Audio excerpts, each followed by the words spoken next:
What is up guys, it's Solheim here, back with another Wrath of the Lich King Classic video. Today we are once again taking a look at professions in Wrath, and today we are looking at Alchemy.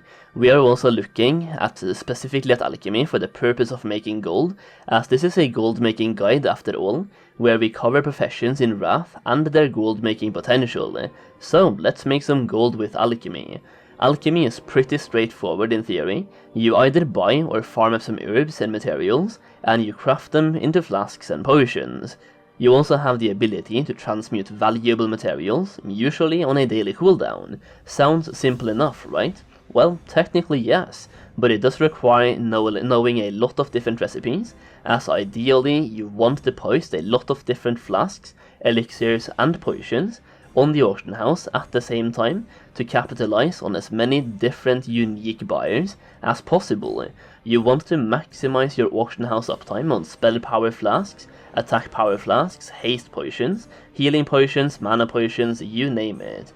Basically, acquire as many different recipes as possible, and to do that in Wrath, there is actually some time gating in place, and some RNG that will really limit your early potential, but could also skyrocket your profitability if you are lucky on your discoveries. So in Wrath, there's a new cooldown craft called Northrend Alchemy Research, which lets you learn a brand new alchemy recipe native to Northrend, and this can be done every 3 days.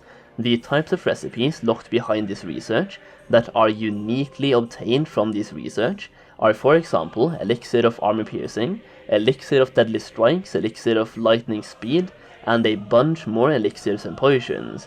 You also have a very unique way of obtaining transmute recipes in Wrath, which is definitely worth a quick mention. You start out with one transmute, the Transmute Titanium. This can be done several times, no cooldown, and doing this transmute also gives you a chance to learn additional transmutes every single time, so the more titanium you transmute, the more additional transmutes that you will learn. Once you learn a different type of transmute, you can use that one to learn new transmutes, so it's a compounding effect. You definitely want to try to obtain a couple of the eternal transmutes as early as possible, as they can make you massive profit on a 20-hour cooldown, and the earlier you obtain these, the more profit you will make. For example, transmuting Eternal Shadows into Eternal Life could be absolutely massive.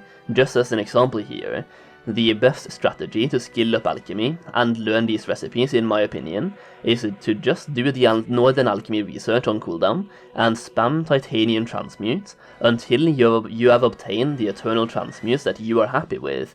This might cost you a couple hundred gold, maybe even a couple thousand gold, but in the end it will definitely be worth it.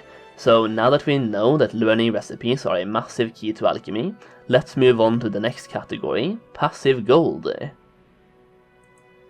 Alchemy is absolutely amazing for passive gold over the expansion of Wrath, and I even used this in Classic WoW and TBC Classic to make insane gold through the expansions without doing barely any work. All I do is log in, craft something with a daily cooldown, and sell for profit. In Wrath we have a lot of eternal transmutes that will be profitable, usually with a 20-hour cooldown, which will literally give you daily profit just for logging into the game and pressing one button. Once epic gems become available, in most likely phase 4 of Wrath Classic, or whatever phase they decide to add Trial of the Crusader in, you can also transmute epic gems, which lets you turn rare gems plus one additional material into an epic gem, and this is where transmutes can become insanely profitable. Turning one Eternal Fire and a Scarlet Ruby into a Cardinal Ruby can generate really good passive gold on a daily basis, and by having as many different transmutes as possible, you can always choose the most profitable one, which can fluctuate on a daily basis due to supply and demand. Alchemy is also arguably the best profession to flip materials or to buy and resell, as you can make thousands of gold purchasing raw materials and turning those into flasks and potions. This one requires a lot of market analysis and Wrath of the Lich King knowledge in general to know what will be in demand at what point in the game itself, what will be in demand in phase 1 versus what will be in demand in phase 5. But as long as you can find cheap deals and you know which craftable items are profitable, this can be one insane way to make gold, and it's definitely worth looking into. One general rule of thumb that I've always personally used in that regard is to buy herbs on Fridays and Saturdays, when people generally spend more time online because it's the weekend, and then I craft those herbs into flasks, elixirs and potions and sell those on Tuesdays and Wednesdays when people are raiding. This is because of the simple supply versus demand principle.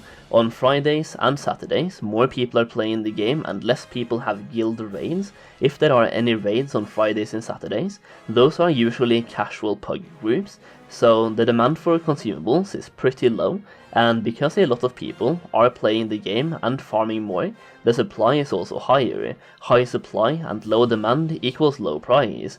When Tuesday comes around and it's the North American reset, and for Wednesday it's the EU weekly reset, and I found that for either region those 2 days are great for selling consumables. People have guild raids causing a spike in demand for consumables, and a lot of less people are playing the game due to school and work, and over half the people that are actually playing the game are in fact raiding, so the supply for materials is at a weekly low. Low supply plus high demand equals high price. Oh yeah, there's one more really important thing that we need to talk about, and I seriously hope that you haven't clicked off this video just yet, because this is arguably the most important part, my gold guide. No, just kidding, I'm going to promote that in a little bit, but seriously, remember those alchemy bonuses from TBC, you know, the transmute master, potion master and elixir master, elixir master bonuses that allowed you to craft extra items of the items in the category that you chose to master.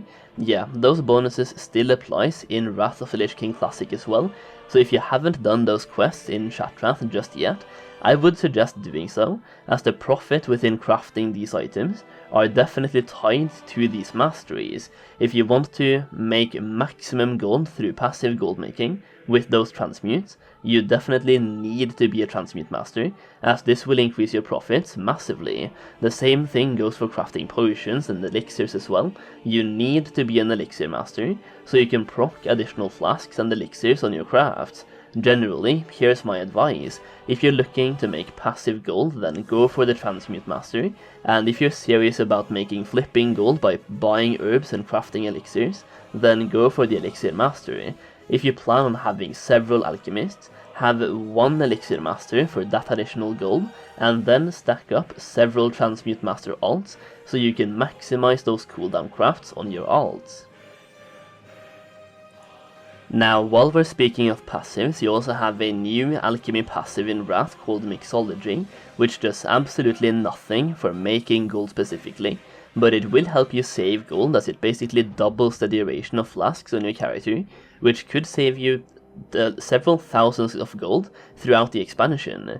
Now, if you are looking to maximize your own gold making potential in Wrath of the Lich King, regardless of your profession, I have made a gold guide for Wrath Classic, where I expose every gold making secret for Wrath to help you guys make as much gold as possible, and so far this guide contains 87 pages of gold making information, and I have a lot of updates planned that I will put into the guide once I've tested them on the Wrath beta, as I do need to test some of these on the actual Classic client. Right now you can get the guide for 50% off by using the code Solheim, and the good thing is that once you've purchased the guide, you will get all of the future updates for absolutely free, so you will always have the most up-to-date gold making information. You can find the link to the guide down below in the video description. And that is pretty much it for today. Hopefully you enjoyed the video, and hopefully this helped you make a decision on whether or not to go for alchemy when it comes to gold making in Wrath. If you enjoyed the video, please consider giving it a thumbs up, and subscribe to the channel for more Wrath videos. Thank you so much for watching, and I'll see you again very soon.